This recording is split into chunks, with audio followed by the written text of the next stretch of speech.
ইন্নাল্লাহা ইয়া'মুরু বিল আদলি ওয়াল ইহসান ওয়া ইতা'i যিল কুরবা। আয়াতের প্রথম অংশে আল্লাহ তাআলা তিন জিনিসের আদেশ দিলেন। এক নম্বর, আল্লাহ বলেন নিশ্চয় আল্লাহ তাআলা তোমাদেরকে আদেশ দিচ্ছেন, অর্ডার দিচ্ছেন। কিসের? এক নম্বর, বিল আদলি, ইনসাফ করার আদেশ দিচ্ছেন। বলেন এক নম্বর কি? ইনসাফ করা। ইনসাফ কোথায় করবে? ভারতের একজন বিখ্যাত মুহাদ্দিস, দারুল উলুম দেওবন্দের সদরুল মুদাররিসিন ছিলেন এবং শাইখুল হাদিস ছিলেন আল্লামা সাঈদ আহমদ পালনপুরি রাহমাতুল্লাহি আলাইহি। তিনি একটা তাফসীরের গ্রন্থ লিখেছেন, 8 খণ্ডের বিশাল তাফসীরের কিতাব তাফসীরু হিদায়াতুল কুরআন। ওই তাফসীরের এই আয়াতের ব্যাখ্যায় উনি লিখেছেন ইনসাফ 3 ধরনের হয়। বলেন কয় ধরনের? এক নম্বর ইনসাফ হয় আল্লাহর সাথে, দ্বিতীয় নম্বরের ইনসাফ হয় নিজের সাথে, তৃতীয় নম্বরের ইনসাফ হয় মানুষের সাথে। বলেন ইনসাফ কয় ধরনের? এক নম্বর কার সাথে? আর সবাই বলেন না। আজকে তো শীত কম আছে, আজকে শীত কম আছে না? তো এত তাড়াতাড়ি আপনারা এইভাবে ঠান্ডা হয়ে গেলে কেমনে হবে? মাত্র ওয়াজ শুরু করলাম, আপনারা তো আমার থেকে আরো বেশি গরম থাকতে হবে। আপনাদের শরীর আরো বেশি গরম থাকতে হবে। অডিয়েন্স যারা, তারা যদি গরম না হয়, তারা যদি বক্তা যিনি হন, যিনি কথা বলেন, তাকে যদি আকর্ষণ করতে না পারেন, তাহলে বক্তা থেকে কথা বের হয় না। ঠিক কিনা? এজন্য আপনারা আরো প্রাণবন্ত থাকতে হবে। তাহলে ইনসাফ কয় ধরনের? এক নম্বর কার সাথে? 2 নম্বর নিজের সাথে। বলেন 2 নম্বর কার সাথে? 3 নম্বর মানুষের সাথে। 3 নম্বর কার সাথে? ওয়াজ শুনবেন, ওয়াজ বুঝবেন, বাড়িতে যাওয়ার সময় কিছু নিয়ে যাইবেন। শুধু আসলেন, বাজারে ঘাটে ঘুরলেন, বুট বাদাম খাইলেন, মাহফিলের প্যান্ডেলে আসলেন, 2-4টা কথা শুনলেন, কান সুখ করলেন, বাস বাড়িতে চলে গেছেন। এটা হলে হবে না। দাদা আর নাতি 2 জন মিলে মাহফিলে গেছে মাহফিল শুনতে। এখন গভীর রাত্রে মাহফিল শেষ। মাহফিল শেষে দাদা বাড়িতে আগে চলে গেছে, নাতি এরপরে দিয়ে বাড়িতে গেছে। বাড়িতে যাওয়ার পথে একটা খাল পড়ে। কি পড়ে?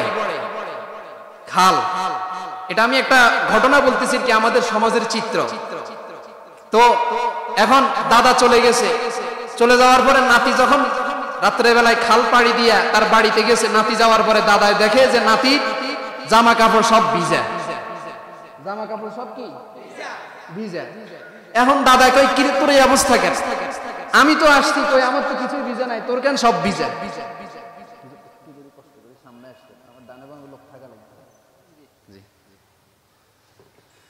এখন নাতিকে বলতেছে, নাতি তোর সব ভিজা কেন? তো নাতি বলতেছে, দাদা আজকে মাহফিলে হুজুর বয়ান করছে যে কোন কাপড় পরিধান করলে সেটা হাঁটুর উপরে উঠানো যাবে না। এজন্য আমি যখন মাহফিল শেষে বাড়ির দিকে আসতেছিলাম, খাল পাড়ে দিতেছিলাম। এখন খালে তো পানি, তো পানি থাকার কারণে মাহফিলে ওয়াজে শুনছি হুজুর বলছে কাপড় উপরে উঠানো যাবে না, এজন্য আমি উপরে না উঠাইয়া ভিজে ভিজে বাড়িতে আসছি। নাতি কই, দাদাই কই, আহারে নাতি, তুই ওয়াজ বাড়ি পর্যন্ত নিয়ে আসছস, আমি তো ওয়াজ প্যান্ডেলে রেখে আসছি, এজন্য কাপড় উপরে উঠাইয়া আমি আসছি, আমি ভিজে। কথা বুঝেন নাই? এখন মানুষ মাহফিলে আসে ঠিক, কিন্তু মাহফিলের প্যান্ডেলে বসতে চায় না, মাহফিলের প্যান্ডেলে আসে না। ওই যে বুট বাদাম যেখানে বিক্রি করে, যেখানে পরোটা পেঁয়াজু বিক্রি করে, সেখানে মানুষ ঘোরাঘুরি করে, মাহফিলের একটা দিন আনন্দ বিনোদন করে। কিন্তু এই মাহফিলটা দেওয়া হয়েছে আমাদের হেদায়েতের জরিয়ার জন্য। এই বিশাল আয়োজন যারা আয়োজন করেছে তাদের এত কষ্ট ক্লান্তি, দিনকে দিন না বলে, রাতকে রাত না বলে, না ঘুম গিয়ে না খেয়ে এত কষ্ট করে আয়োজন আমাদের হেদায়েতের জন্য করেছেন, আমাদেরকে কিছু কথা শোনানোর জন্য বলেছেন। দূর দূরান্ত থেকে ওলামায়ে কেরামরা কষ্ট করে আসেন আমাদেরকে কিছু শোনানোর জন্য। কিন্তু দুর্ভাগা আমরা, হতভাগা আমাদের কপাল পোড়া, আমরা এত আয়োজনে আসি না, মাহফিলের প্যান্ডেলে আসি না, আমরা বাহিরে বাহিরে ঘুরে আমাদের জীবনের মূল্যবান সময়টাকে নষ্ট করে দেয়। কথা বলেন ঠিক কিনা? এটা আমাদের পোড়া কপাল। তো বলছিলাম আল্লাহ তাআলা বলেছেন ইনসাফের কথা, 3 ধরনের ইনসাফ। 1 নম্বর ইনসাফ তিনি বলেন আল্লাহর সাথে। আল্লাহর সাথে ইনসাফ কি? এটা আমার আলোচ্য বিষয় না, আমার আলোচ্য বিষয় হচ্ছে এই আয়াতের 4th নম্বর বিষয়টা। এজন্য আমি এটাকে সংক্ষেপে স্কিপ করে যাচ্ছি।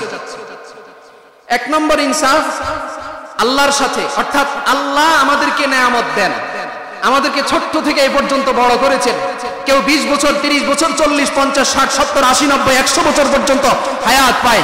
তার জীবনের প্রত্যেকটা বিষয় আল্লাহ তাআলা ব্যবস্থা করে দিচ্ছেন। তো যে মালিক ব্যবস্থা করে দিচ্ছেন, যে রব ব্যবস্থা করে দিচ্ছেন, যেই রবের কুদরত ছাড়া একটা কদম দেওয়ার শক্তি আমাদের নাই, যে রবের কুদরত ছাড়া আঙ্গুল নাড়ানোর শক্তি আমাদের নাই, যে রবের কুদরত ছাড়া হাত নাড়ানোর শক্তি আমাদের নাই, যে রবের কুদরত ছাড়া জিহ্বা নাড়িয়ে কথা বলার শক্তি আমাদের নাই, যে রবের কুদরত ছাড়া কান কাজ করবে না, যে রবের কুদরত ছাড়া নাক কাজ করবে না, যে রবের কুদরত ছাড়া চোখ কাজ করবে না, যে রব আমাদের রাত্র দিনে এত এত নেয়ামত দিয়ে রাখছেন, সেই রবের ইবাদত করা, সেই রবের কথা শোনা, সেই রব যেগুলো থেকে নিষেধ করছেন সেগুলো পরিহার করা, এটা হচ্ছে আল্লাহর সাথে ইনসাফ। এটা আল্লাহর সাথে কি বলেন? ইনসাফ। 2 নম্বর নিজের সাথে ইনসাফ। নিজের সাথে ইনসাফ কি? আল্লাহ যেগুলো করতে নিষেধ করেছেন সেগুলোতে লিপ্ত হয়ে নিজের ক্ষতি না করা, এটা হচ্ছে নিজের সাথে ইনসাফ। নিজের ক্ষতি করে কিনা এখন মানুষ? এখনকার যুবকরা নিজের ক্ষতি করে কিনা বলেন? সকালবেলা ঠিক মতো নাস্তার টাইমে নাস্তা করে না, কারণ তিনি তো ঘুমাইছেন রাত্রে 2টা বাজে, 3টা বাজে। কথা বুঝেন নাই মনে? তিনি তো সকালবেলা খবর নাই, সকালবেলা ঠিক মতো নাস্তা করে না, দুপুরের খাবার খাই 3টা বাজে, রাতের খাবার ঠিক মতো খায় না, রাতে ঠিক মতো ঘুমায় না, মোবাইল নিয়ে ব্যস্ত, প্রেম নিয়ে ব্যস্ত, চ্যাটিং আর ডেটিং ইটিং নিয়ে ব্যস্ত। সে তার জীবনটাকে শেষ করে দিচ্ছে, কিন্তু যুবক জানে না। তো এজন্য যারা এই কাজের সাথে জড়িয়ে তারা নিজের উপর জুলুম করতেছে। নিজের উপর কি করতেছে? কয়টা গেল? 2টা। আর 3 নম্বর হচ্ছে মানুষের প্রতি ইনসাফ করা। 3 ধরনের ইনসাফ। মানুষের প্রতি ইনসাফ, নিজের ভাইয়ের প্রতি ইনসাফ করা, বাবার প্রতি ইনসাফ করা, বাবা যে হকগুলো পাও না তাকে সেগুলো বুঝিয়ে দেওয়া, সন্তানের প্রতি ইনসাফ করা, সন্তান যে হকগুলো পাও না সেগুলো তাকে বুঝিয়ে দেওয়া, স্ত্রীর প্রতি ইনসাফ করা, স্ত্রীর যে হকগুলো সেগুলো তাকে বুঝিয়ে দেওয়া, স্বামীর প্রতি ইনসাফ করা, স্বামী যে হকগুলো পাও না সে হকগুলো স্বামীকে সুন্দর মতো আদায় করে দেওয়া, প্রতিবেশীর প্রতি ইনসাফ করা, প্রতিবেশীর হকগুলো আদায় করে দেওয়া, সাধারণ মুসলমানদের প্রতি ইনসাফ করা, তার যে হকগুলো পাও না সেগুলো আদায় করে দেওয়া, নেতা কর্মীদের প্রতি ইনসাফ করা, কর্মীর যে হক সেটা তাকে বুঝিয়ে দেওয়া, জনপ্রতিনিধি জনগণের প্রতি ইনসাফ করা, জনগণের যে বাজেট সেই বাজেটকে ঠিকঠাক মতো কাজে আদায় করা, জনগণের পয়সাকে মেরে না দেওয়া, এটা হচ্ছে জনগণের প্রতি ইনসাফ। তাহলে ইনসাফ কয় ধরনের বলেন? এরপরে আল্লাহ তাআলা বললেন, যেহেতু আমি আগেই বলেছিলাম আমি এই বিষয়ে আলোচনা করব না, ইনসাফ বিষয়ে আলোচনা করতে গেলে এই একটা বিষয় নিয়ে ঘন্টার পর ঘন্টা কি করা যাবে? আলোচনা করা যাবে। 2 নম্বর আল্লাহ বললেন ইহসান, দয়া করা। ইহসানের আল্লামা সাঈদ আহমদ পালনপুরি রহমতুল্লাহি আলাইহি তিনি ইহসানের 2টা অর্থ লিখছেন। 1 নম্বর ইহসান শব্দের অর্থ হচ্ছে মানুষের প্রতি দয়া করা। কার প্রতি দয়া করা? গরিবের প্রতি দয়া করা, অসহায়ের প্রতি দয়া করা, বিধবাদের প্রতি দয়া করা, মিসকিনের প্রতি দয়া করা, ইতিমের প্রতি দয়া করা, যে বিপদগ্রস্ত তার প্রতি দয়া করা। এটা হচ্ছে 2 নম্বর। 1 নম্বর। 2 নম্বর ইহসান হচ্ছে আল্লাহ যে ইবাদতগুলোর আদেশ করেছেন সেই ইবাদতগুলোকে উত্তম রূপে আদায় করা। সুবহানাল্লাহ বলেন। এজন্য হযরত জিবরিল আলাইহিস সালাতু ওয়াস সালাম একদিন রাসূলকে এসে জিজ্ঞাসা করলেন, মাল ইহসান, রাসূল ইহসান কি? বুখারী মুসলিমের বর্ণনা।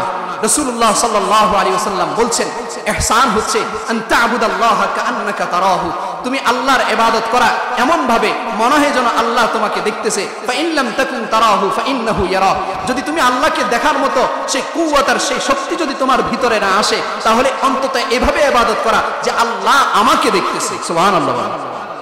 তাহলে ইহসান হচ্ছে আল্লাহর ইবাদত এমন ভাবে করা যাতে আল্লাহ খুশি হয়, সুন্দরভাবে ইবাদত করা। কয় অর্থ গেল? 2 অর্থ। 2 নম্বর আলোচনা ইহসান। তাহলে প্রথমে ইনসাফের আদেশ দিয়েছেন, 2 নম্বর ইহসানের আদেশ দিয়েছেন। 3 নম্বর ওয়া ইতাইদিল কুরবা, নিকট আত্মীয় স্বজনদেরকে দান করা। সুবহানাল্লাহ। ভাই তার যে হক পাওনা তাকে দিয়ে দেওয়া, বোন তার যে হক পাওনা তাকে। আর আছে না এরকম অনেক ভাই আছে বোনের হক ঠিক মতো দেয় না, আছে না নাই? এই জালিম আমাদের সমাজে আছে না নাই? নিজের নিকট আত্মীয়দের হকগুলো ঠিকঠাক মতো দিয়ে দাও। এই তিনটা বিষয়ের আদেশ আল্লাহ তাআলা আমাদেরকে কোরআনে দিয়েছে। সুবহানাল্লাহ বলেন। আর তিন বিষয় থেকে আল্লাহ আমাদেরকে নিষেধ করলেন। কি থেকে নিষেধ করছেন? এক নম্বরে ওয়ায়ানহা আনিল ফাহশা ওয়াল মুনকারি ওয়াল বাগই ইয়াইযুকুম লাআল্লাকুম তাযাক্কারুন। তিন জিনিস থেকে আল্লাহ নিষেধ করলেন। এক নম্বর আল ফাহশা, অশ্লীল কথা এবং কাজ থেকে। বলেন, অশ্লীল কথা এবং কাজ থেকে। দ্বিতীয় নম্বর ওয়াল মুনকারি, অপছন্দনীয় কথা এবং কাজ থেকে। তৃতীয় নম্বর আল্লাহর অবাধ্য হওয়া থেকে। বলেন কয় জিনিস? এক নম্বর ফাহশা, অশ্লীল কথা এবং কাজ থেকে। দুই নম্বর অপছন্দনীয় কথা এবং কাজ থেকে। তিন নম্বর আল্লাহর অবাধ্য হওয়া থেকে। এই তিন জিনিস থেকে আল্লাহ আমাদেরকে নিষেধ করলেন। কিন্তু দুঃখজনক বিষয় হলো আমাদের সমাজের মানুষ এই তিন জিনিস সবচেয়ে বেশি করে। অশ্লীল কাজে আমরা সবচেয়ে বেশি জড়িয়ে, অপছন্দনীয় কথা এবং কাজে আমরা সবচেয়ে বেশি জড়িয়ে, আল্লাহর অবাধ্যতায় আমরা সবচেয়ে বেশি জড়িয়ে। অথচ আল্লাহ কোরআনে স্পষ্টভাবে আমাদেরকে এই তিনটা জিনিস থেকে নিষেধ করেছেন। এই তিন জিনিসের প্রথম যেই জিনিস ফাহশা, অশ্লীল কথা এবং কাজ, আমি এই বিষয়েই আলোচনা করব। অশ্লীল কথা এবং কাজ কি? অশ্লীল জিনিস কি?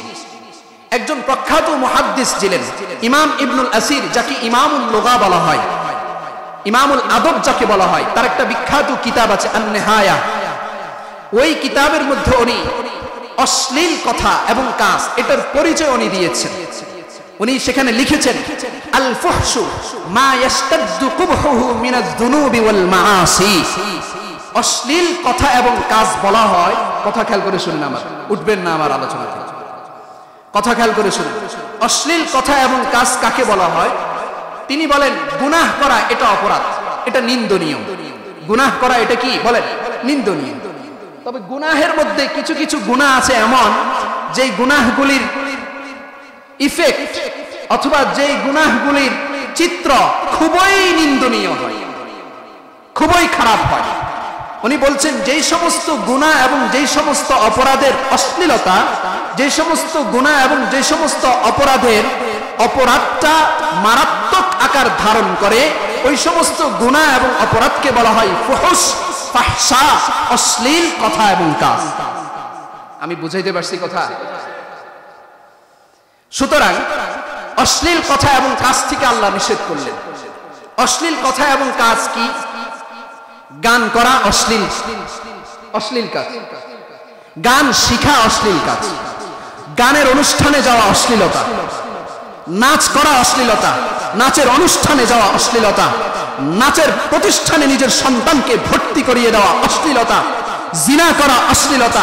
বেগানা নারীর সাথে কথা বলা অশ্লীলতা। বেগানা নারীর সাথে চ্যাটিং আর ডেটিং এ যাওয়া অশ্লীলতা। বেগানা নারীর সাথে ইটিং করা, খাওয়া দাওয়া করা, রেস্টুরেন্টে ঘুরতে যাওয়া, পার্কে ঘুরতে যাওয়া, এটা অশ্লীলতা। প্রকাশ্যে গান বাজনা বাজানো এটা অশ্লীলতা। প্রকাশ্যে মদ আর জুয়া খাওয়া, মদ খাওয়া এটা অশ্লীলতা। প্রকাশ্যে জুয়া খেলা এটা অশ্লীলতা।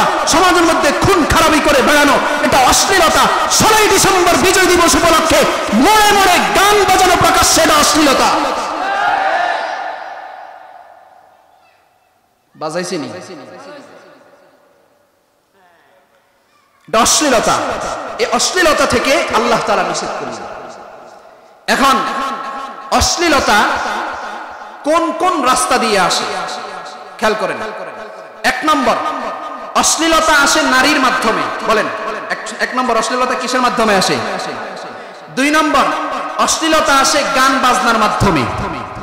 কিসের মাধ্যমে? বলেন। তিন নম্বর অশ্লীলতা আসে মদ আর জুয়ার মাধ্যমে। এক নম্বর বলেন কিসের মাধ্যমে? দুই নম্বর গান বাজনার মাধ্যমে। আপনারা আমার কথা শুনেন না মনে হয়। আপনারা মনে হয় একটু ঠান্ডা হয়ে গেছেন না? আপনাদের গায়ের মধ্যে শক্তি আছে কিনা দেখা যাবে। সবাই বলেন লিল্লাহি তাকবীর, আরো জোরে লিল্লাহি তাকবীর। আল কোরআনের আলো, শক্তি আছে দেখা যায়। তাহলে তিন ধরনের। এক নম্বরে নারীর মাধ্যমে। কিসের মাধ্যমে আসে বলেন? অশ্লীলতা আসে। রাসূল করিম সাল্লাল্লাহু আলাইহি ওয়াসাল্লাম হাদিসের মধ্যে বলেছেন, মা তারাকতু মিন বাদি ফিতনাতান হিয়া আদাররা আলার রিজালি মিনান নিসা। রাসূল বলেন, আমার পরে পুরুষের জন্য সবচেয়ে ক্ষতিকারক যে বিষয় আমি রেখে যাচ্ছি সেটা হচ্ছে নারীর ফিতনা। কার ফিতনা বলেন? এটা সবচেয়ে ক্ষতিকারক। একজন পুরুষ সহজে নারীর ফাঁদে ফেসে যায়। একজন পুরুষ সহজে নারীর ফাঁদে কি যায় বলেন? ফেসে যায়। অশ্লীলতা নারীর মাধ্যমে আসে। বর্তমান সময়ের সারা পৃথিবীতে ফেমিনিজম, নারীবাদ নামে একটা মতবাদ আছে।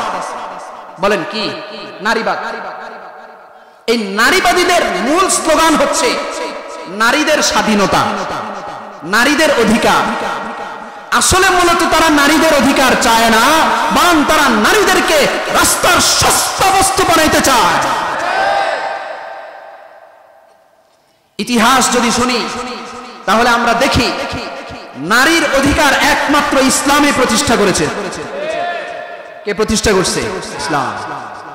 ইসলাম ছাড়া নারীর অধিকার কেউ দিতে পারে নাই। মুহাম্মদুর রাসূলুল্লাহ সাল্লাল্লাহু আলাইহি ওয়াসাল্লাম যখন এই পৃথিবীতে আসলেন, যখন নবুয়তের দায়িত্ব পেলেন, তখন জাহিলিয়াতের সময় চলতেছিল। তখনকার সময় ছিল এমন, কোরআনে আল্লাহ যার চিত্র সূরা আলে ইমরানের মধ্যে বলেছেন, ওয়াইদা বুশরা আহাদুহুম বিল উনসা যাল্লা ওয়াজহুহু মুসওয়াদ্দা ওয়া হুয়া কাযীম। যখন তাদের কাউকে কন্যা সন্তানের সুসংবাদ দেওয়া হতো, তার চেহারা ফ্যাকাশে হয়ে যেত, তার চেহারা কালো হয়ে যেত। তারা নিজেদের কন্যা সন্তানকে জীবন্ত দাফন করত। কন্যা সন্তান হওয়া মানে সমাজের মধ্যে কলুষতা মনে করত। নিজের কন্যা সন্তানদেরকে হত্যা করে ফেলত।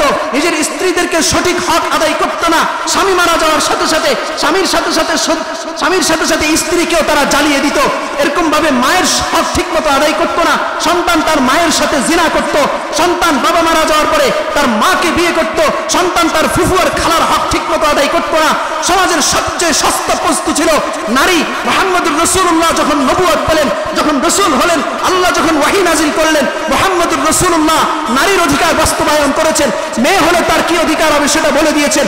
স্ত্রী হলে তার অধিকার কি হবে সেটা বলে দিয়েছেন। রাসূলুল্লাহ মা হলে তার কি অধিকার হবে সেটা বলে দিয়েছেন।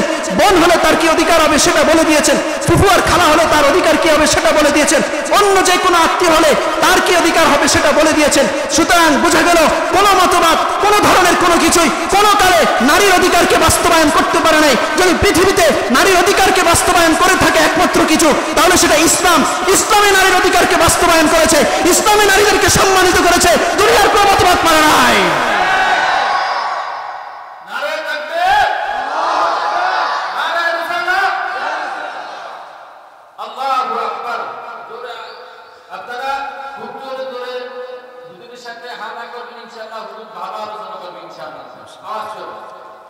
কথা বলেন ঠিক কিনা? কিন্তু বর্তমান নারীবাদীরা স্লোগান দেয় ইসলাম নারীদেরকে কিছু দেয় নাই, ইসলাম নারীদেরকে বন্দী করে রাখছে। ইসলাম নারীদেরকে বন্দী করে রাখছে না? তারা আসলে নারীদের স্বাধীনতা চায় না। তারা চায় কি? নারীদেরকে ঘর থেকে বাহির করতে পারলেই তো তাদের ব্যবসা জমজমাট। নারীরা যদি ঘর থেকে বের না হয় তাদের সিনেমা চলবে না। নারীরা যদি ঘর থেকে বের না হয় তাদের নাটক চলবে না। নারীরা যদি তাদের ঘর থেকে বের না হয় তাদের নাচ গানের আসর চলবে না। এজন্য তারা নারীবাদীর নামে নারীর অধিকারের কথা বলে বলে নারীদেরকে রাস্তার সস্তা পণ্য বানাইতে চায়। কিন্তু দুঃখজনক বিষয় হলো আমাদের দেশের কিছু মা বোনরা এটা বুঝে না। মনে করে ইসলাম তাদেরকে ঠকাইতেছে। কি বলেন? কথা ঠিক না? এজন্য এক নম্বর অশ্লীলতা আসে নারীর মাধ্যমে। তো রাসূল করিম সাল্লাল্লাহু আলাইহি ওয়াসাল্লাম বলছেন সবচেয়ে ফিতনাজনক বিষয় হচ্ছে কি বলেন? নারী। দুটো ঘটনা আমি আপনাদেরকে শোনাবো, শুনবেন তো আমার ঘটনা, বাস্তব ঘটনা থেকে আমি শুনি।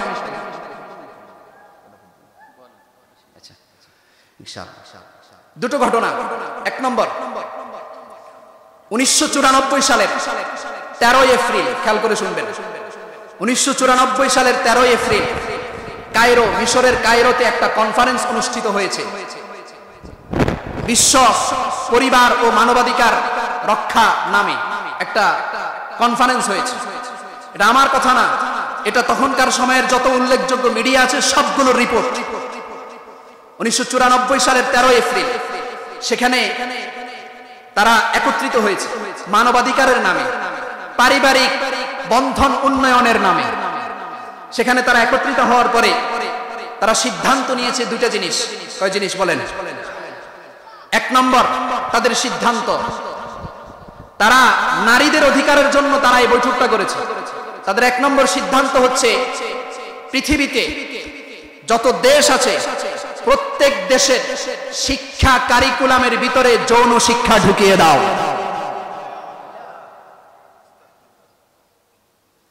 আস্তাগফিরুল্লাহ বলতেছেন, কিন্তু আমাদের বাংলাদেশে অতীতে চেষ্টা করা হয়নি।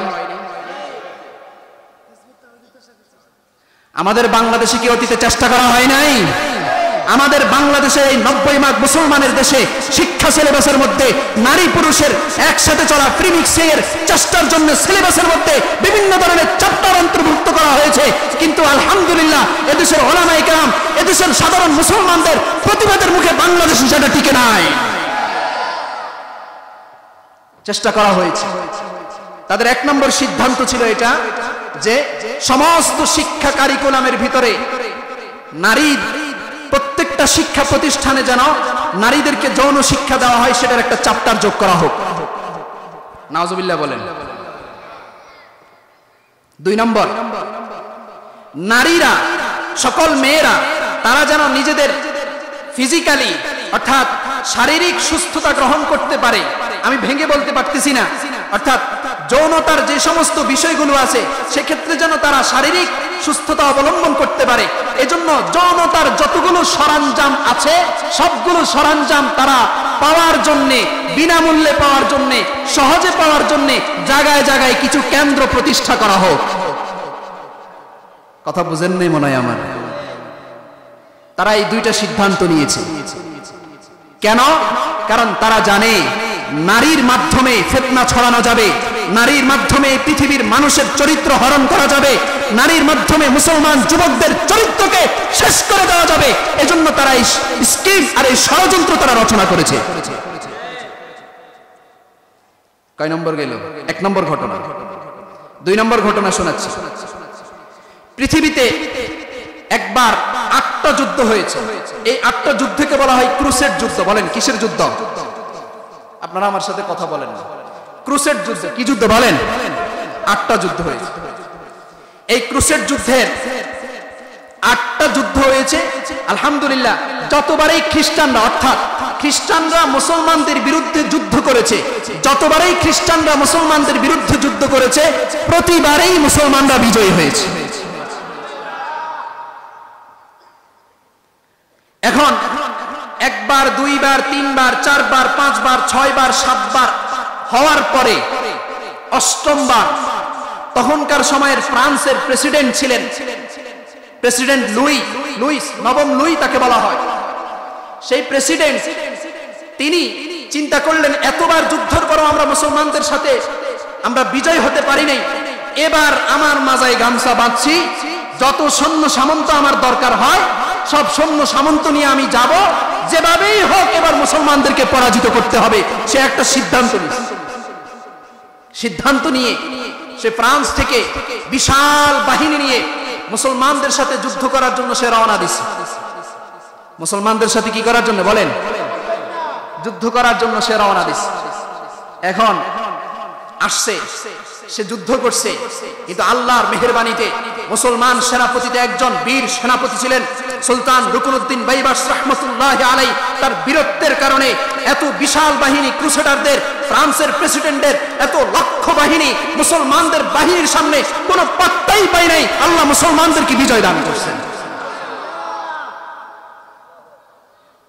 এখন ফ্রান্সের এই প্রেসিডেন্ট পরাজিত হয়েছে, সে মুসলমানদের হাতে বন্দী হয়েছে। কি হয়েছে বলেন? বন্দী হয়েছে। বন্দী হওয়ার পরে রুকনুদ্দিন বাইবাস তাকে নিয়ে গেছে, জেলখানায় বন্দী করে রাখছে। সে সেখানে বন্দীতে ছিল কিছুদিন। থাকার পরে তার থেকে মুক্তিপণ নিয়ে, যেহেতু সে একটা দেশের প্রধান, এজন্য তার থেকে কিছু টাকা নিয়ে চুক্তি করে তাকে ছেড়ে দিছে। ঠিক আছে, তোমাকে ছেড়ে দিলাম।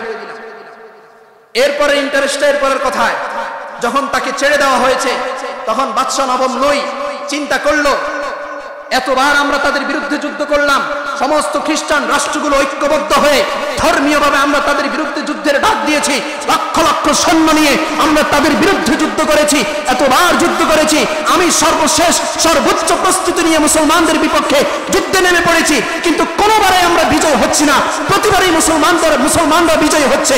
এটার রহস্য কি? এই রহস্য উদ্ঘাটন করা ছাড়া আমি এই দেশ থেকে যাব না। সে সিদ্ধান্ত নিছে, এটার রহস্য কি? আর কথা বুঝতেছেন আমার? এজন্য সে কি করছে, তার ফ্রান্সের যে সমস্ত গোয়েন্দা সংস্থার লোকেরা ছিল তাদেরকে খবর দিছে, তোমরা আসো।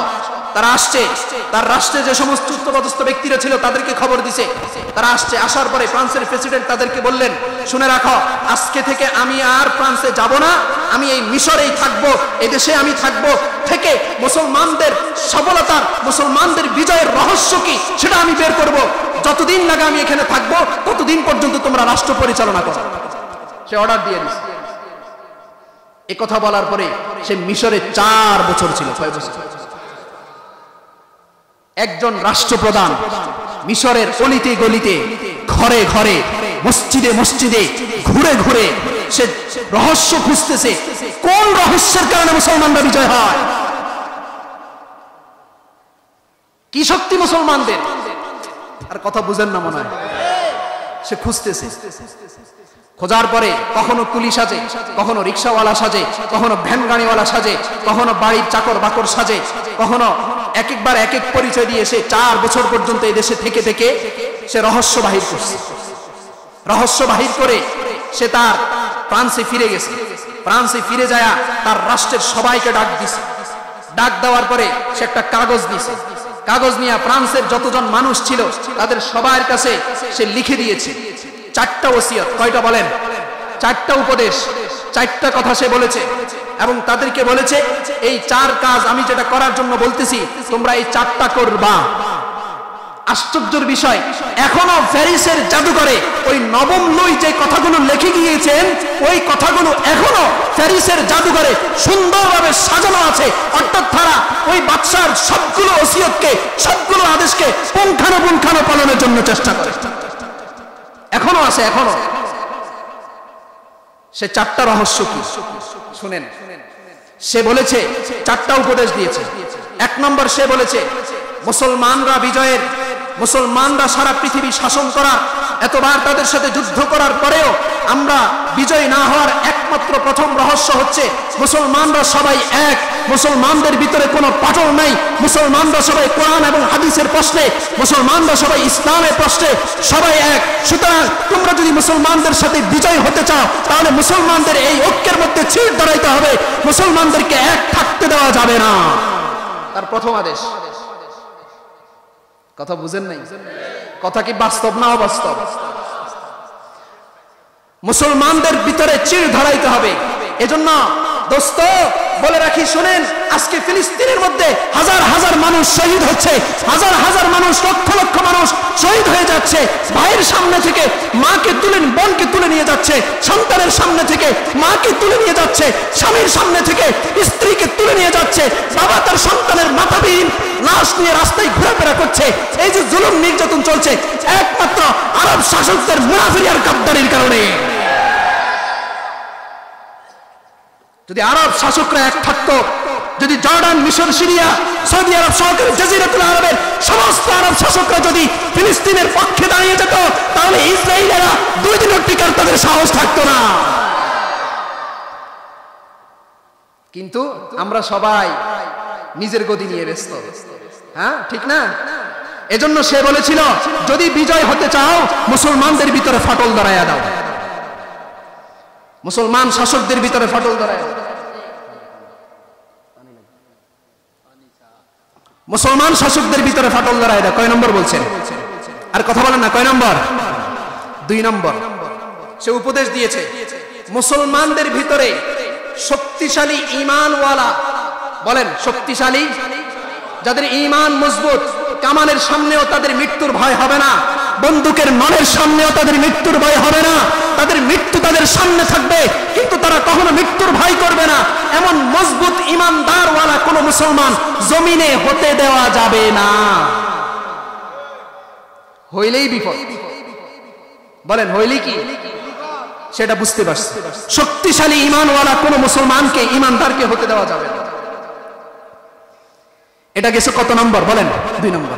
আচ্ছা, একটা জিনিস চিন্তার বিষয় দেখেন, মুসলমানরা কোন কালে অস্ত্র শস্ত্র দিয়ে, সৈন্য দিয়ে বিজয় হয় নাই। আর বলেন না, মুসলমানরা কোন কালেই অস্ত্র শস্ত্র সৈন্য দিয়ে বিজয় হয় নাই। মুসলমানরা যখন এই বিজয় হয়েছেন, ঈমানের বলে বলিয়ান হয়ে বিজয় হয়েছেন, ঠিক কিনা? আমরা দেখেছি বদরের সময় আমাদের সংখ্যা ছিল মাত্র 313, আর বদরের সময় তাদের সংখ্যা ছিল 1000, আমাদের চেয়ে 3 গুণ বেশি। উহুদের সময় আমাদের সংখ্যা ছিল মাত্র 700, আর উহুদের সময় তাদের সংখ্যা ছিল 3000, আমাদের চেয়ে 4 গুণ বেশি। গজওয়ে আহজাবের সময় আমাদের সংখ্যা ছিল মাত্র 3000, আর তাদের সংখ্যা ছিল 10000, আমাদের চেয়ে 3 গুণ বেশি। খাইবারের সময় আমাদের সংখ্যা ছিল মাত্র 1600, আর তাদের সংখ্যা ছিল 10000, আমাদের চেয়ে কয়েক গুণ বেশি। গজওয়ে হুনাইনের সময় আমাদের সংখ্যা ছিল মাত্র 12000, তাদের সংখ্যা আমাদের থেকে দ্বিগুণের মতো 20000 ছিল। এরকম ভাবে গজওয়ে ইমামার সময়, গজওয়ে কাদিসিয়ার সময়, পারস্য বিজয়ের সময়, রোম বিজয়ের সময়, জেরুজালেম বিজয়ের সময়, উমাইয়া খেলাফতের প্রত্যেকটা আমলের সময়, নিকট অতীতের প্রত্যেকটা যুদ্ধের মধ্যে মুসলমানরা কখনো অস্ত্রের সামনে কাফেরদের থেকে এগিয়ে ছিল না, মুসলমানরা কখনো সামনে ছিল না, কিন্তু একমাত্র ঈমানের বলের কারণে আল্লাহ তাআলা মুসলমানদেরকে বিজয় দান করেছে। এজন্যই সে চিন্তা করছে না, এজন্য সে চিন্তা করছে মুসলমানদের ভিতরে শক্তিশালী ঈমানওয়ালা কাউকে হতে দেওয়া যাবে না। কয়টা গেছে বলেন? 3 নম্বর। 3 নম্বর সে উপদেশ দিয়ে গিয়েছে, যদি তোমরা মুসলমানদের উপরে বিজয় হতে চাও, অশ্লীলতা মুসলমানদের ভিতরে ছড়ায়া দাও। আমি আমার পয়েন্টে আসছি, কি ছড়ায়া দাও? অশ্লীলতা মুসলমানদের ভিতরে ছড়ায়া দাও। নারীর অশ্লীলতা মুসলমানদের ভিতরে ছড়ায়া দাও। সিনেমার অশ্লীলতা মুসলমানদের ভিতরে ছড়ায়া দাও। নাটকের অশ্লীলতা মুসলমানদের ভিতরে ছড়ায়া দাও। মোবাইলের অশ্লীলতা মুসলমানদের ভিতরে ছড়ায়া দাও। বিবাহ বহির্ভূত সম্পর্কের অশ্লীলতা মুসলমানদের ভিতরে ছড়ায়া দাও। প্রিমিক্সের অশ্লীলতা মুসলমানদের ভিতরে ছড়ায়া দাও। পরকীয়ার অশ্লীলতা মুসলমানদের ভিতরে ছড়ায়া দাও। লিভ টুগেদার, বিবাহ বহির্ভূত সম্পর্কের ফিল্মের অশ্লীলতা মুসলমানদের ভিতরে ছড়ায়া দাও। নারী থেকে পুরুষ হওয়ার, পুরুষ থেকে নারী হওয়ার, ট্রান্সজেন্ডারের অশ্লীলতা মুসলমানদের ভিতরে ছড়ায়া দাও। এখন বর্তমান সময়ে এসে, এত বছর পরে এসে আমাদের বাংলাদেশে কেউ কেউ ট্রান্সজেন্ডারকে এস্টাবলিশড করতে চায়, কেউ কেউ ফ্রি মিক্সিংকে এস্টাবলিশড করতে চায়, লিভ টুগেদারকে এস্টাবলিশড করতে চায়, অশ্লীলতাকে এস্টাবলিশড করতে চায়। আপনি মনে করছেন, আমরা মনে করছি বুঝি এই সরকারের এসে, অথবা অল্প কিছুদিন পূর্বে ইউরোপের লোকেরা, পশ্চিমা লোকেরা আমাদের দেশে এটা এস্টাবলিশড করতে চাইতেছে।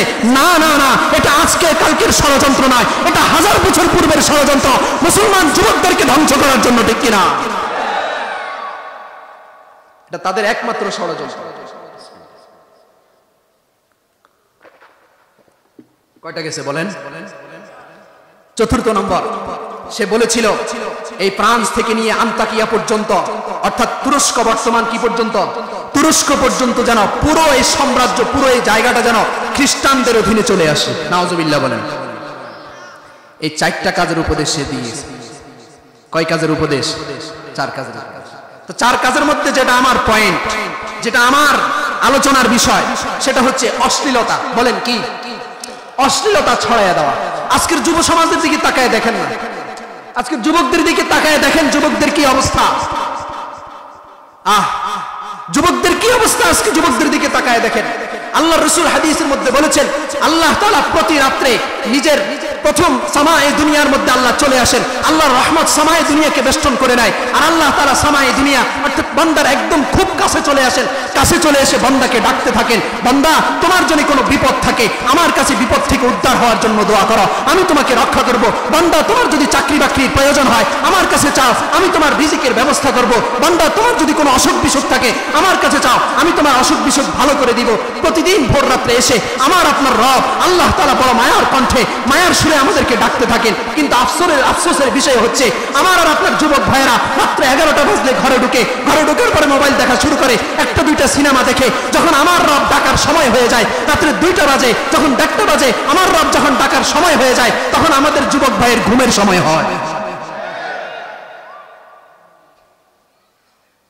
দিবে কোত্থেকে? আল্লাহ আপনাকে দিবে কোত্থেকে? আপনি পাবেন কোত্থেকে? আপনার জীবনের মধ্যে অশান্তি হবে না কেন? কথা বুঝেন না? আপনার চাকরি বাকরি হবে না, হয় না কেন? এই কারণে হয় না। ছেলে কথা শুনে না কেন? এই কারণে। বাবা আপনার অধিকার দেয় না কেন? এই কারণে। ভাই আপনার অধিকার দেয় না কেন? এই কারণে। আমরা অশ্লীলতার মধ্যে ডুবে আছি। আর বলেন না, তাহলে আমাদের ভিতরে এই অশ্লীলতা ছড়ায় দেওয়ার পিছনে আমাদের যতটুকু অবদান আছে, এর সাথে সাথে খ্রিস্টান যারা ইসলামের শত্রু তাদেরও ষড়যন্ত্র আছে।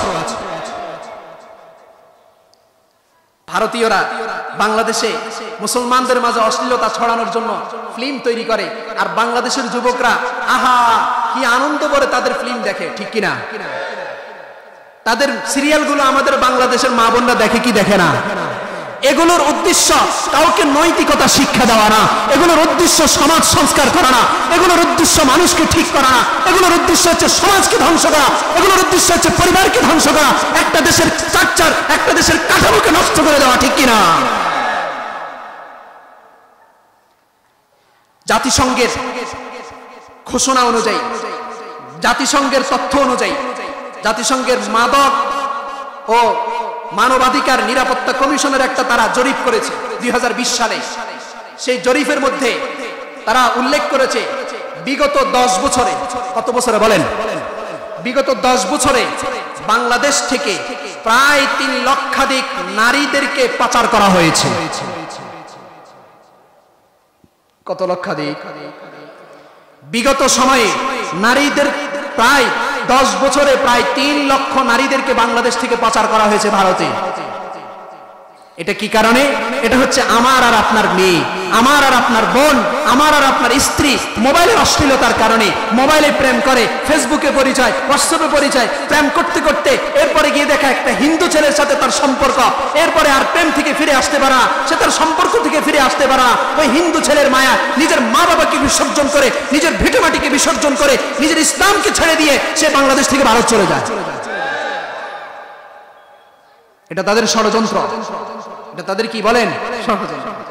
তারা এখন বহুত স্বপ্ন দেখে, তারা এখন বহুত স্বপ্ন দেখে বাংলাদেশকে নিয়ে, যে বাংলাদেশকে নিয়ে তারা বহুত কিছু করবে। আপনারা বলেন, আপনারা বাঁচি থাকতে এটা হবে? হ্যাঁ, আপনারা বাঁচি থাকতে এটা হবে? ইনশাআল্লাহ হবে না। ইনশাআল্লাহ একটা বাঙালি বাকি থাকতে, এই ভূখণ্ডের একজন মুসলমান বাকি থাকতে, বাংলাদেশের 1 ইঞ্চি মাটি, একটা ঘাসের মাটি পরিমাণ ইন্ডিয়ার হিন্দুদেরকে দিয়ে দেওয়া হবে না ইনশাআল্লাহ। এদের অনেকগুলো ষড়যন্ত্রের মধ্যে একটা হচ্ছে এই অশ্লীলতাকে প্রেম প্রীতির মাধ্যমে হিন্দু মুসলিমের যে অশ্লীলতা সংমিশ্রণ, এটাকে মানুষের মাঝে ছড়িয়ে দেওয়া।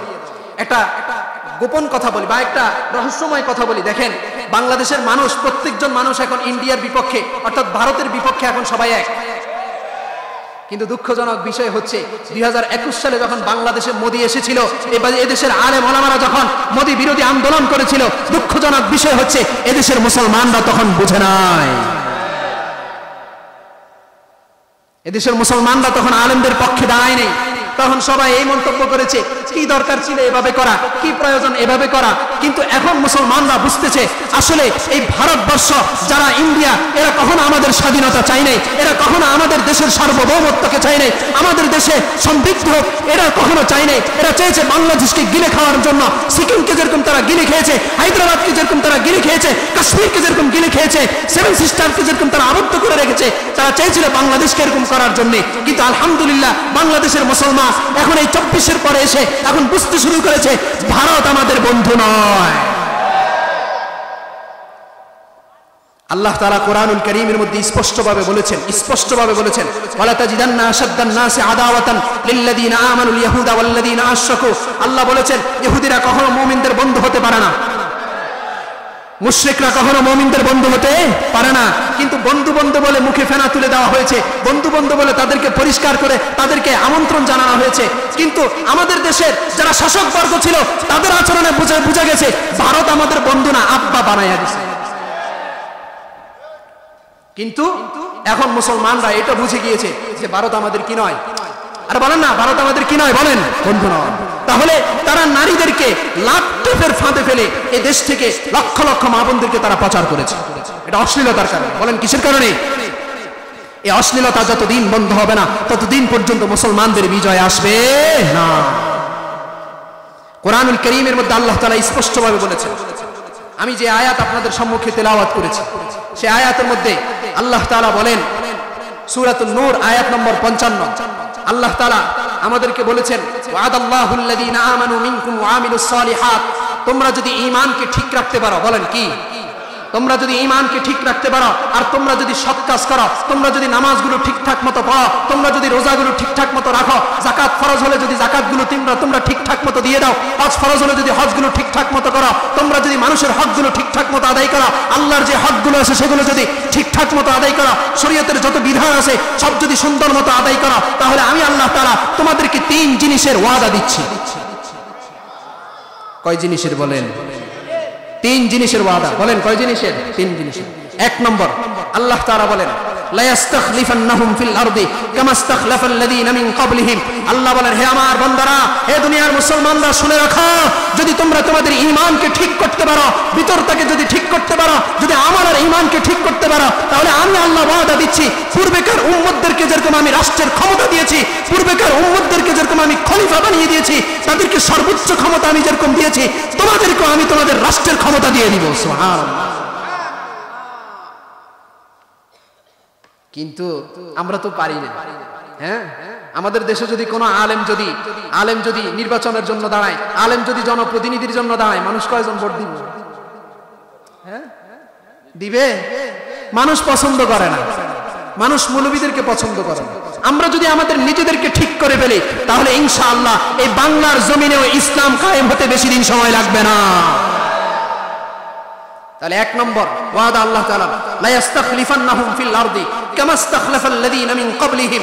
তোমাদের পূর্বে যেরকম আমি তাদেরকে ক্ষমতা দিয়েছি, বনি ইসরাইলকে আমি জমিনের আধিপত্য দিয়েছি, সুলাইমান আলাইহিস সালামকে আমি জমিনের আধিপত্য দিয়েছি, দাউদ আলাইহিস সালামকে আমি দিয়েছি, এরকম যুলকারনাইনকে আমি দিয়েছি, পূর্বের যে সমস্ত খলিফাদেরকে আমি দিয়েছি, তোমাদেরকে এভাবে আমি দিব। দিয়েছেন তো আল্লাহ দিয়েছেন। সাহাবায়ে কেরামদেরকে দিয়েছেন। আর বলেন না কাদেরকে দিয়েছেন? আহারে, সাহাবায়ে কেরামদের কিছু ছিল না। সাহাবায়ে কেরামরা কেউ কালো ছিলেন, সাহাবায়ে কেরামরা খাটো ছিলেন, সাহাবায়ে কেরামদেরকে দেখতে সুন্দর লাগতো না, সাহাবায়ে কেরামরা অসহায় ছিলেন, সাহাবায়ে কেরামরা গোলাম ছিলেন, অনেক সাহাবায়ে কেরামরা সমাজের মধ্যে নিম্নমানের ছিলেন। কিন্তু এরপরেও তারা ইসলামকে ধারণ করার কারণে, ঈমানকে ঠিক করার কারণে, আমলকে ঠিক করার কারণে আল্লাহ তাআলা ওমর রাদিয়াল্লাহু আনহুর সময়ে অর্ধ জাহানের বাদশা বানায়া দিয়েছেন। কিসের কারণে? ঈমান আর আমল সালেহের কারণে। এজন্য আল্লাহ তাআলা 1 নম্বর বলেছেন, তোমাদেরকে আমি জমিনের ক্ষমতা দিয়ে দিব। বলেন সুবহানাল্লাহ। 2 নম্বর ওয়াদা, তোমরা যদি ঈমান আর আমলকে ঠিক করতে পারো, তাহলে আমি তোমাদেরকে 2য় নম্বর কি পুরস্কার দিব? 2য় নম্বর আল্লাহ তাআলা বলতেছেন, ওয়ালা ইউমাক্কিনান্না লাহুম দীনাহুমুল্লাযী ইরতাদা লাহুম। আমি তোমাদের জন্য যে ইসলামকে মনোনয়ন করেছি, আমি তোমাদের জন্য যে ইসলামকে পছন্দ করেছি, ওই ইসলামকে এই জমিনের মধ্যে আমি প্রতিষ্ঠা করে দিব। ইসলাম প্রতিষ্ঠার জন্য আমরা কত চেষ্টা করি, ইসলাম প্রতিষ্ঠার জন্য আমরা কত কিছুই করি, কিন্তু ইসলাম প্রতিষ্ঠার যেই ওয়ে আছে, যে রাস্তা আছে, যে পথ আছে, সেটা হচ্ছে নিজের ঈমানকে ঠিক করা, সেটা হচ্ছে নিজের আমলকে ঠিক করা। এটা যদি আমরা ঠিক করতে পারি, তাহলে আল্লাহ এই পৃথিবীতে, এই জমিনে, এই ভূখণ্ডে ইনশাআল্লাহ ইসলামকে বিজয় দিয়ে দিবেন। ঠিক কিনা? কয়টা গেল? 2টা। বলেন কয়টা গেছে? 2টা। 3 নম্বর, আপনারা আমার কথা শুনতেছেন? 3 নম্বর, ওয়ালা ইউবাদদিলান্নাহুম মিন বাদি খাউফিহিম আমনা। আল্লাহ তাআলা কোরআনে স্পষ্টভাবে বলেছেন, যদি তোমরা ঈমান আর আমলকে ঠিক করতে পারো, যদি তোমরা আমার কথা ঠিকমতো মানতে পারো, শুনতে পারো, তাহলে আমি আল্লাহ তাআলা তোমাদের সমস্ত ভয়কে দূর করে দিয়ে নিরাপত্তার এক জিন্দেগি আমি তোমাদেরকে দান করব। দিয়েছেন না আল্লাহ আফগানিস্তানে? আফগানিস্তান আল্লাহ দিয়েছেন না? সব ভয় দূর হয়ে গেছে। সব ভয় কি হয়ে গেছে? এখন আর আফগানিস্তানে ভয় নেই।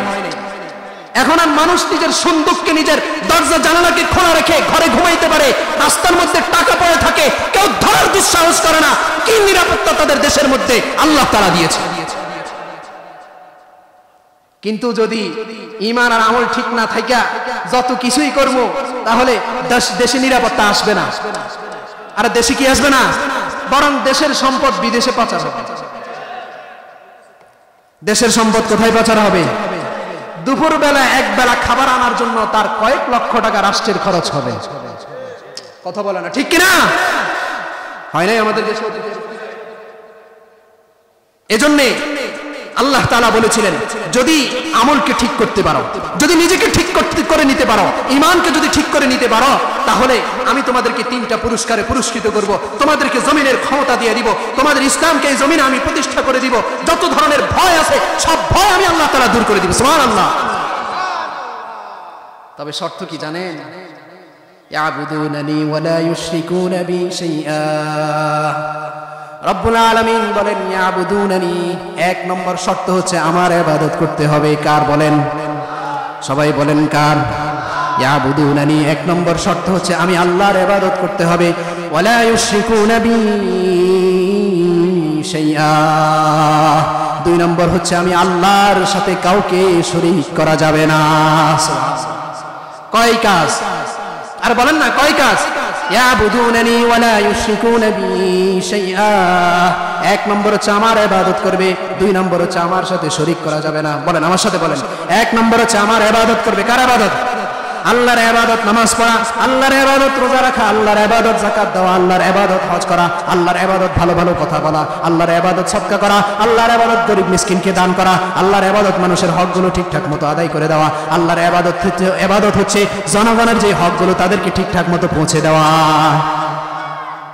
তাহলে 1 নম্বর ইয়াবুদুনানি, তারা যদি আমার ইবাদত করে, ওয়া লা ইউশরিকুনা বি শাইআ, 2 নম্বর হচ্ছে আমার সাথে যদি কাউকে শরীক না করে, তাহলে আমি আল্লাহ তাআলা তাদেরকে এই 3টা জিনিসের পুরস্কার দিব। 1 নম্বর জমিনের ক্ষমতা তাদেরকে দিয়ে দিব, 2 নম্বর এই ইসলামকে আমি জমিনের মধ্যে প্রতিষ্ঠা করে দিব, 3 নম্বর হচ্ছে সমস্ত ভয় আমি দূর করে দিব। তাহলে আমাদেরকে পরিবর্তন করার দরকার আছে কি না? এই যে আমাদের উপর এত মায়ের, এত কিছু, এত নির্যাতন, এই সব কিছুর কারণ হচ্ছে আমরা নিজেরাই। আমরা কি বলেন? এই যে বাশার আল আসাদ যে পালাইছে সিরিয়া থেকে যে বাশার আল আসাদ পালাইলো, এই পালানোর কারণ তো সে নিজে, কারণ সে 24 বছর পর্যন্ত সে দেশের মানুষের উপরে জুলুম করছে। আমাদের দেশ থেকেও যে পালাইছে, এই পালানোর কারণ হচ্ছে সে ক্ষমতায় যতদিন ছিল ততদিন মানুষের উপরে জুলুম করছে, এই জন্য পালানো লাগছে। যদি সে জুলুম না করতো, কথা বুঝেন নাই, যদি বাশার আল আসাদ মানুষের উপরে জুলুম না করতো, পালানো লাগতো না। তাহলে নিজের কর্মের কারণে নিজের এই পরিণতি, নিজের কর্মের কারণে নিজের কি? ইন্নাল্লাহা লা ইউগাইয়িরু বিকওমিন হাত্তা ইউগাইয়িরু মা বিআনফুসিহিম। আল্লাহ এই জন্য কোরআনে বলেছেন, মানুষ যতদিন পর্যন্ত নিজেকে চেঞ্জ না করবে, আল্লাহ ততদিন পর্যন্ত তাদের ভাগ্য পরিবর্তন করবে না। নিজে পরিবর্তন হওয়া লাগবে। এজন্য ঈমানকে ঠিক করেন, আমলকে ঠিক করেন, আর জিহাদের চেতনায় উজ্জীবিত হন। ইনশাআল্লাহ সারা পৃথিবীতে মুসলমানদের বিজয় হচ্ছে। আফগানিস্তানে মুসলমানদের বিজয় হয়েছে, শামের মধ্যে মুসলমানদের বিজয় হয়েছে, আফ্রিকাতেও মুসলমানদের বিজয় হচ্ছে। ইনশাআল্লাহ ভারতবর্ষ এমন এক পরিস্থিতির দিকে যাচ্ছে, অচিরে ইনশাআল্লাহ গুজরাতুল হিন্দ যদি হয়, মুসলমানরাই বিজয় হবে।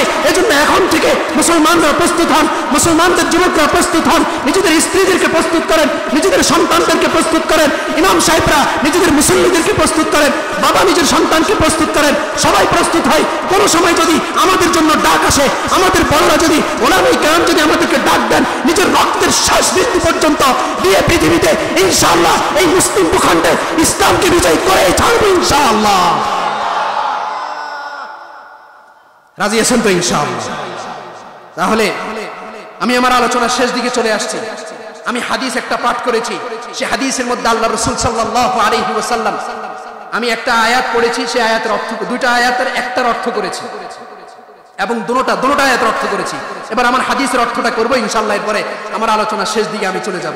হাদিসের মধ্যে সুনান ইবনে মাজার হাদিস, রাসূল করিম সাল্লাল্লাহু আলাইহি ওয়াসাল্লাম বলেন, হযরত আব্দুল্লাহ ইবনে ওমর রাদিয়াল্লাহু আনহু বলেন, তিনি একদিন আকবার আলাইনা রাসূলুল্লাহ সাল্লাল্লাহু আলাইহি ওয়াসাল্লাম, একদিন রাসূল আমাদের সামনে আসছেন।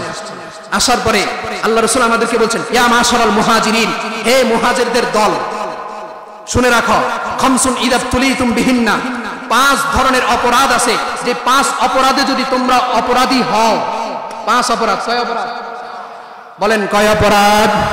5 অপরাধে যদি তোমরা অপরাধী হও, ওয়া আউযু বিল্লাহ, খেয়াল করে শুনেন, এরপর আল্লাহ রাসূল বলেন ওয়া আউযু বিল্লাহি আন তুদরিকুহুন্না, কিন্তু আমি আল্লাহর কাছে পানা চাইতেছি এই অপরাধে যেন তোমরা না জড়াও। চিন্তা করে দেখেন কত কঠিন কথা। অর্থাৎ রাসূল বলছেন এই অপরাধগুলো যেন তোমাদের থেকে না হয় আমি চাই, কিন্তু 5 অপরাধ হবে। কি আল্লাহ রাসূল বলছেন এই 5 অপরাধের 1 নম্বর, لم تظهر الفاحشة في قوم قط حتى يعلنوا بها إلا فشى فيهم الطاعون والأوجاع التي لم تكن مضت في أسلافهم الذين مضوا। সুনান ইবনে মাজাহ 4019 নম্বর হাদিস। রাসূল করিম সাল্লাল্লাহু আলাইহি ওয়াসাল্লাম বলেন 1 নম্বর অপরাধ হচ্ছে কোন জাতির মধ্যে যখন অশ্লীলতা ছড়িয়ে পড়ে, কোন জাতির মধ্যে যখন অশ্লীলতা এমন বেশি ছড়িয়ে পড়ে যে অশ্লীলতা ব্যাপক হয়ে যায়, সমাজের সমস্ত মানুষের মাঝে প্রকাশ্যে অশ্লীলতা ছড়ানো হয়, মিডিয়ার মাধ্যমে অশ্লীলতা ছড়ানো হয়, ব্রডকাস্ট করা হয়, মিডিয়ার মাধ্যমে, ইলেকট্রনিক মিডিয়া, প্রিন্ট মিডিয়ার মাধ্যমে অশ্লীলতা যখন ছড়িয়ে দেওয়া হয়, তখন তাদেরকে আল্লাহ তাআলা বিভিন্ন ধরনের মহামারী, বিভিন্ন ধরনের রোগ শোক দিয়ে আল্লাহ তাআলা তাদেরকে আবদ্ধ করেন। নাউজুবিল্লাহ বলেন। 1 নম্বর হচ্ছে অশ্লীলতা যখন ছড়িয়ে পড়ে। আমার আলোচনার সাথে হাদিসের সংযুক্তি পাইছেন তো? 1 নম্বর অশ্লীলতা কি বলেন? শুধু গুনাহের কাজ করে তা নয়, বরং গুনাহের কাজকে আরো প্রমোট করে। গুনাহের কাজকে কি করে? প্রমোট করে। শুধু গুনাহ করে যে এমন নয়, বরং গুনাহের কাজকে আরো ছড়ায়া দেয়। বলেন না, ছড়া দেয় কিনা?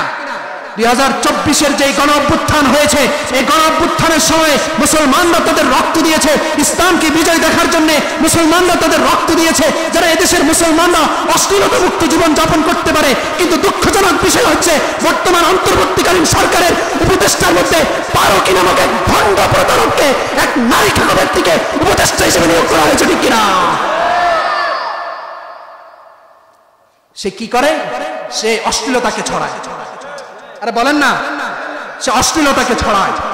তার কাজ হচ্ছে সিনেমা করা, তার কাজ হচ্ছে লিপ্তিকতার। অর্থাৎ স্বামী স্ত্রী হওয়া লাগে না, এমনি চলা যায়। নাউজুবিল্লাহ বলেন না, এমনি চলা যায়।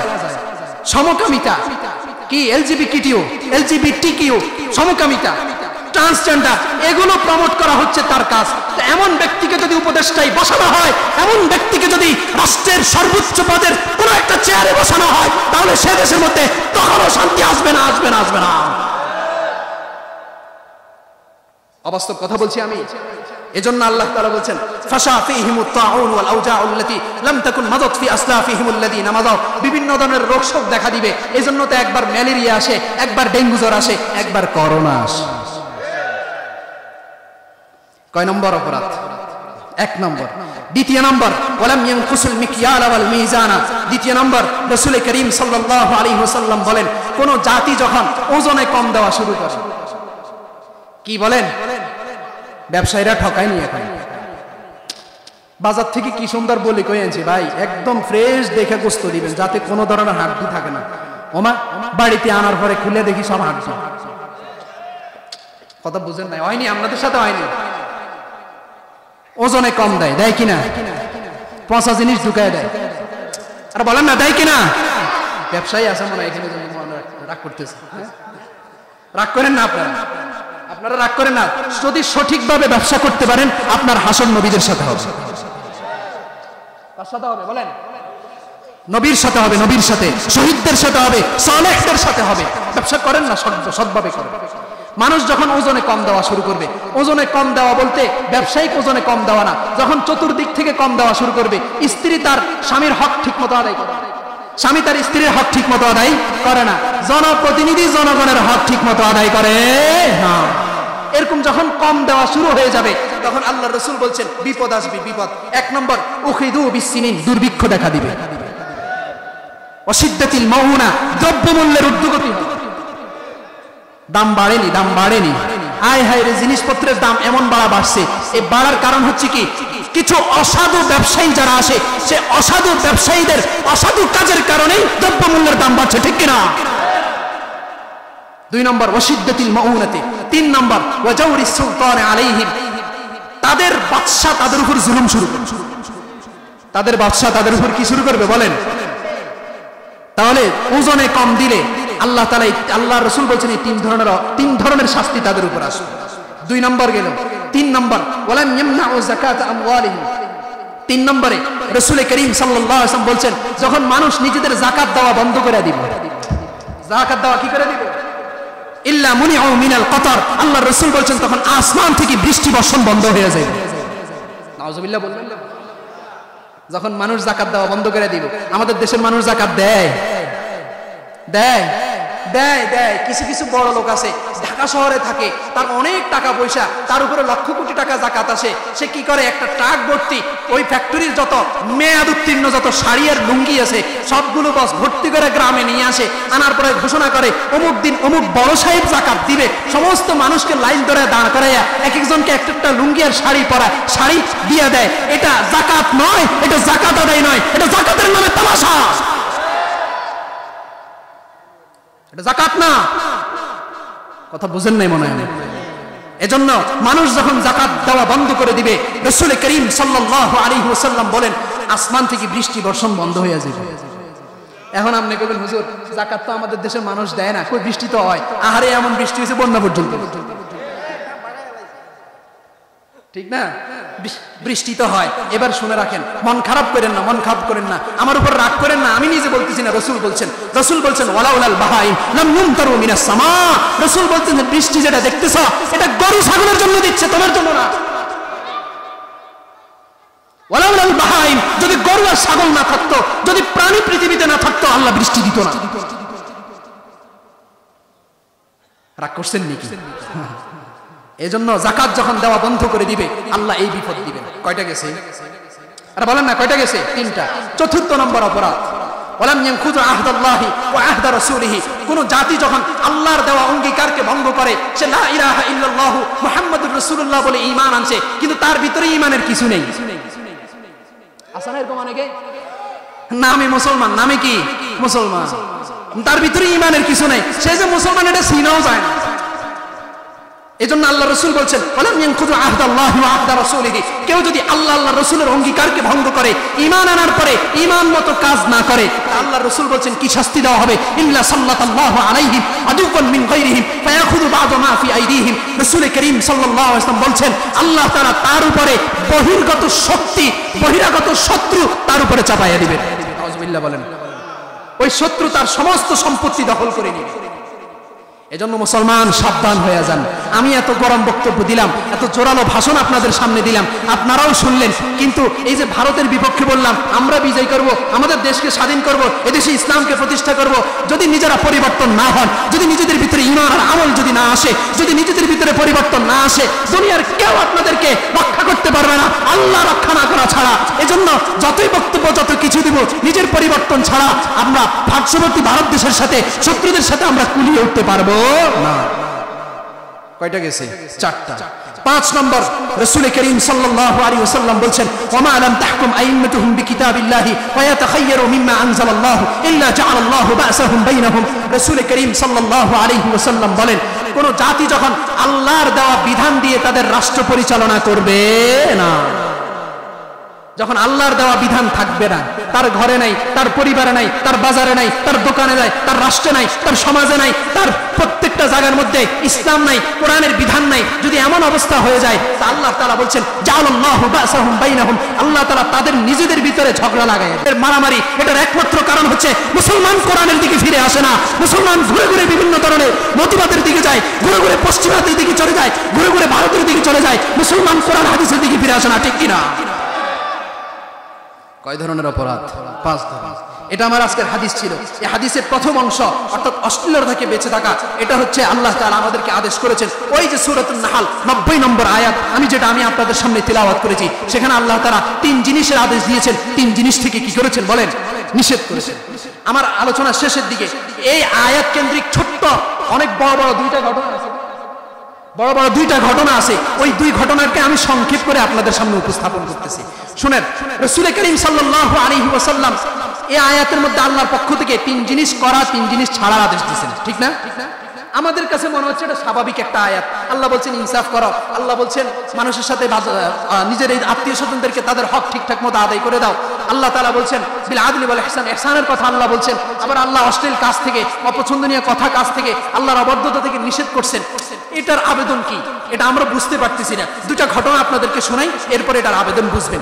এক নম্বর, ইমাম আবু নুআইম একজন প্রখ্যাত মুহাদ্দিস ছিলেন, তার একটা কিতাব আছে কিতাবু মারিফাতিস সাহাবা। তিনি সেই কিতাবের মধ্যে একটা সুন্দর ঘটনা এনেছেন। রাসূল করিম সাল্লাল্লাহু আলাইহি ওয়াসাল্লামের একজন সাহাবী হযরত আকসাম ইবনে সাইফি রাদিয়াল্লাহু আনহু, তিনি মদিনার বাসিন্দা ছিলেন। আমার কথা খেয়াল করে শুনবেন, যেহেতু সময় শেষের দিকে, এজন্য আমি খুব ঘন করে বলছি। আকসাম ইবনে সাইফি রাদিয়াল্লাহু তাআলা আনহু, তিনি মদিনার বাসিন্দা ছিলেন। তার কাছে খবর পুচ্ছে মদিনার মধ্যে মুহাম্মদ নামের একজন নবুয়তের দাবি করছে। সে তার কওমকে নিয়ে বসে তাদেরকে বলতেছে, এই মুহাম্মদ নামের একজনের ব্যাপারে খবর আসছে, তোমরা কি বলো? আমি চাইতেছি তার কাছে যাওয়ার জন্য। তখন সবাই তাকে পরামর্শ দিছে, আনতা কাবীরুনা, আপনি আমাদের নেতা, আপনি আমাদের লিডার, আপনি যদি তার কাছে চলে যান তাহলে আমাদের গোত্রের সম্মান কমে যাবে, আপনার সম্মান কমে যাবে। আপনি এক কাজ করেন, বরং আমাদের পক্ষ থেকে 2 জন প্রতিনিধি আপনি তার কাছে পাঠান। তখন সে বলছে, তোমাদের মধ্য থেকে আইয়ুকুম মাইয়াবলুহুনি আনহু ওয়া ইয়াবলুহু আন্নি, তোমাদের মধ্য থেকে কেউ কে এমন আছে যে আমার খবর তার কাছে পৌঁছাইবে, তার খবর আমার কাছে আনবে? তখন কান্তাদবা রাজুলান, তাদের মধ্য থেকে 2 জন ব্যক্তি দাঁড়ায় গেছে, দাঁড়ায় বলছে, আমাদের লিডার, আমরা 2 জন রাসূলের কাছে যাচ্ছি, মুহাম্মাদের কাছে যাচ্ছি, যায়া খবর নিয়ে আসি। তখন আকসাম ইবনে সাইফি রাদিয়াল্লাহু আনহু ওই 2 ব্যক্তিকে বলেছেন, শুনে রাখো, তোমরা যায়া তাকে 2টা প্রশ্ন করবে, মান আনতা ওয়া মা আনা, তুমি কে এবং তুমি কি? খেয়াল করে শুনেন, মান আনতা, তুমি কে, ওয়া মা আনা, এবং তুমি কি? মান আনতা, তুমি কে, ওয়া মা আনা, তুমি কি? প্রশ্ন বুঝছেন? মান আনতা, তুমি কে, ওয়ামা আনা, ওয়ামা আনা, ওয়ামা আনতা, এবং তুমি কি? এই 2টা প্রশ্ন করবে। 2 ব্যক্তি মদিনা থেকে মক্কায় চলে গেছেন, যায় রাসূলুল্লাহ সাল্লাল্লাহু আলাইহি ওয়াসাল্লামের সাথে সাক্ষাৎ হওয়ার পরে তখন রাসূলকে বলছেন, ইন্না রাসূলু আকসাম ইবনে সাইফি, আমরা আকসাম ইবনে সাইফির পক্ষ থেকে প্রেরিত দূত, তিনি আমাদেরকে আপনার কাছে পাঠাইছেন। তিনি আপনাকে প্রশ্ন করতেছিলেন 2টা প্রশ্ন। 1 নম্বর প্রশ্ন হচ্ছে, মান আনতা, আপনি কে, ওয়ামা আনতা, এবং আপনি কি? রাসূল করিম সাল্লাল্লাহু আলাইহি ওয়াসাল্লাম তাদেরকে উত্তর করছেন, ফাআম্মা মান আনা, আমি কে? এই প্রশ্নের উত্তর হচ্ছে, ফাআনা মুহাম্মদ ইবনে আব্দুল্লাহ, আমি আব্দুল্লাহর ছেলে মুহাম্মদ। 2 নম্বর রাসূল বলছেন, ওয়াম্মা মান আনা, মা আনা, আমি কি? এই প্রশ্নের উত্তর হচ্ছে, ফাআনা আব্দুল্লাহি ওয়া রাসূলু, আমি আল্লাহর বান্দা এবং তার রাসূল। 2 প্রশ্নের উত্তর হয়েছে। উত্তর হওয়ার পরে এই 2 জন ব্যক্তিকে রাসূল করিম সাল্লাল্লাহু আলাইহি ওয়াসাল্লাম এবার একটা আয়াত পড়ে শুনাইছেন। আয়াত পড়ে তাদেরকে শোনানোর পরে তারা আশ্চর্য হয়ে গেছে, এত সুন্দর আয়াত, এত সুন্দর কথা। তারা আবার রাসূলকে বলছেন, আবার বলেন। রাসূল আবার বলছেন, তারা আবার শুনছে। তারা আবার বলছেন, আবার বলেন। রাসূল আবার বলছেন, তারা আবার শুনছেন। এভাবে রাসূল বলতে বলতে, তারা শুনতে শুনতে ওই আয়াত তাদের মুখস্থ হয়ে গেছে। আয়াতটা কি? ইন্নাল্লাহা ইয়া'মুরু বিল আদলি ওয়াল ইহসান। এই আয়াত, إن الله يأمر بالعدل والإحسان وإيتاء ذي القربى وينهى عن الفحشاء والمنكر والبغي يعظكم لعلكم تذكرون। এই আয়াত বারবার রাসূল বলছেন, আর তারা বারবার শুনছে। শোনার পরে তাদের মুখস্থ হয়ে গেছে। তারা মক্কা থেকে মদিনায় চলে গেছে। আকসাম ইবনে সাইফির কাছে যায় বলছে, আপনি যে আমাদেরকে প্রশ্নের জন্য বলেছিলেন, 1 নম্বর প্রশ্ন ছিল আপনি কে, 2 নম্বর প্রশ্ন ছিল আপনি কি? আমরা তাকে যখন জিজ্ঞাসা করলাম আপনি কে, তখন তিনি শুধু এতটুকু বলেছেন, ফাআনা মুহাম্মদ ইবনে আব্দুল্লাহ, আমি আব্দুল্লাহর ছেলে মুহাম্মদ। আর তার বংশবুনিয়াদ সে আর বলে নাই। কিন্তু এতটুকু দিয়ে তো একজন মানুষের পরিচয় বের করা যায় না। এজন্য তারা বলছে, ফাসআলনা আন নাসাবিহি, আমরা মক্কার অলিতে গলিতে ঘুরে ঘুরে ওই ব্যক্তির বংশ সম্পর্কে মানুষকে জিজ্ঞাসা করেছি। জিজ্ঞাসা করার পরে আমরা দেখেছি মক্কার সবচেয়ে সম্ভ্রান্ত বংশের লোক ছিলেন তিনি। ওয়া আনা, আর আপনি কি ছিলেন, আপনি কি? এই প্রশ্নের উত্তরে তিনি বলছেন, ফাআনা আব্দুল্লাহি ওয়া রাসূলুহু। এই কথা বলার পরে এবার ওই 2 জন দূত আকসাম ইবনে সাইফিকে বলছেন, তিনি আমাদেরকে একটা কোরআনের আয়াত শুনাইছেন। সুবহানাল্লাহ বলেন। একটা আয়াত শুনাইছেন। সেই আয়াতটা কি? রাসূল করিম সাল্লাল্লাহু আলাইহি ওয়াসাল্লাম যে আয়াত তাদেরকে মুখস্থ করাই দিয়েছেন, তারা যখন এই আয়াত আকসাম ইবনে সাইফির কাছে বলছে, ইন্নাল্লাহা ইয়া'মুরু বিল আদলি ওয়াল ইহসান ওয়া ইতাই যিল কুরবা ওয়া ইয়ানহা আনিল ফাহশাই ওয়াল মুনকারি ওয়াল বাগি ইয়াইযুকুম লাআল্লাকুম তাযাক্কারুন। এই আয়াত যখন পড়ছে তখন আকসাম ইবনে সাইফি খুশি হয়ে গেছে। খুশি হয়ে তখন তার সঙ্গী সাথী যারা ছিল, তার দলের যারা ছিল, তার গোত্রের যারা ছিল, তাদেরকে বলতেছে, আরে ইনি তো এমন নবী যিনি ইয়া'মুরু বিমাকারিমিল আখলাক, যিনি মানুষকে সুন্দর সুন্দর চরিত্রের কথা বলতেছেন, যিনি মানুষকে জিনা ছেড়ে দেওয়ার কথা বলতেছেন, যিনি মানুষকে অশ্লীলতা ছেড়ে দেওয়ার কথা বলতেছেন, যিনি মানুষকে ভালো ভালো কথা কাজ করার জন্য মানুষকে আদেশ দিচ্ছেন, এবং ওয়ানহা আনিল মানাইম, মানুষকে অশ্লীল কাজ থেকে নিষেধ করতেছেন। সুতরাং হে আমার জাতিরা, তোমরা ইসলাম গ্রহণ করতে আর দেরি করবে না, বরং তোমরা সবার আগে ইসলাম গ্রহণ করে নাও। আমি আপনাদের সামনে আয়াত সম্পর্কে আলোচনা করেছি। আমি জানি না আপনাদের দিলের ভিতরে আমি কতটুকু রেখাপাত করতে পেরেছি, আপনারা কতটুকু আমার কথা থেকে ধারণ করতে পেরেছেন, কিন্তু এই আয়াত আল্লাহর কালাম, এই আয়াতের ভিতরে আল্লাহ কি রেখে দিয়েছেন এটা তারা বুঝতে পেরেছে। এক নম্বর ঘটনা গেছে। দ্বিতীয় নম্বর ঘটনা, সময় একটু বেশি হয়ে যাচ্ছে। দ্বিতীয় নম্বর ঘটনা হযরত ওসমান ইবনে মাযউন রাদিয়াল্লাহু তাআলা আনহু। এই ঘটনাটা মুসনাদ ইমাম আহমদ ইবনে হাম্বলের মধ্যে উল্লেখ করা হয়েছে। ইমাম সাঈদ আহমদ পারুপুরি রাহমাতুল্লাহ আলাইহি তার তাফসীরে হিদায়াতুল কোরআনে এই আয়াতের তাফসীরের মধ্যে এই কথাটা উল্লেখ করেছেন। ওসমান ইবনে মাযউন রাদিয়াল্লাহু আনহু আল্লাহর রাসূলের একজন প্রখ্যাত সাহাবী ছিলেন, ইসলামের 14 নম্বর সাহাবী। কত নম্বর? 14 নম্বর, শুরুর দিকের সাহাবী। তিনি মক্কায় থাকতেন। রাসূলুল্লাহ যখন মক্কায় থাকতেন, রাসূল নিজের ঘরের বারান্দায় মাঝে মধ্যে যাইতেন।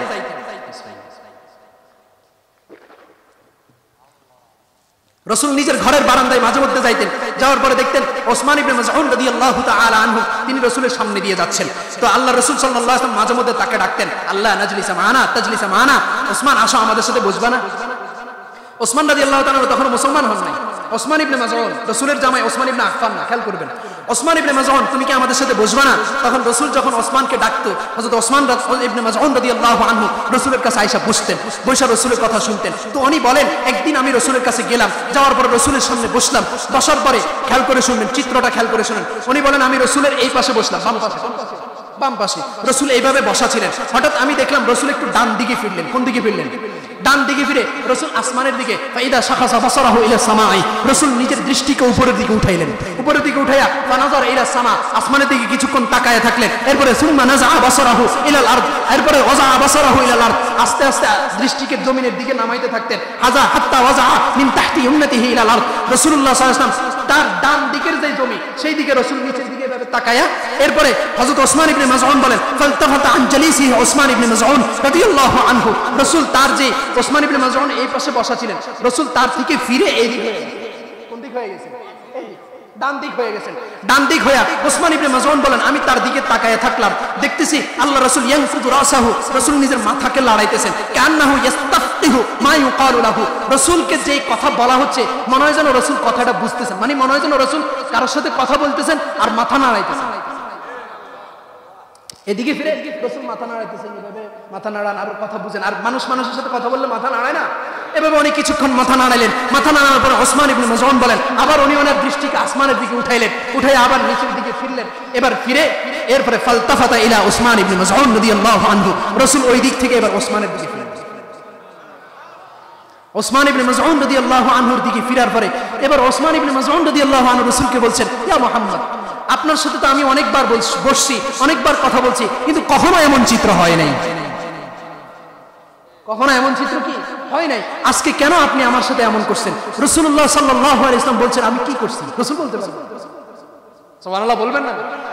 কি করছি? ওসমান ইবনে মাযউন বললেন, এই কাহিনী, আপনি ওই দিক ফিরে গেছেন, আসমানের দিকে মাথা উঠাইছেন আবার নামাইছেন।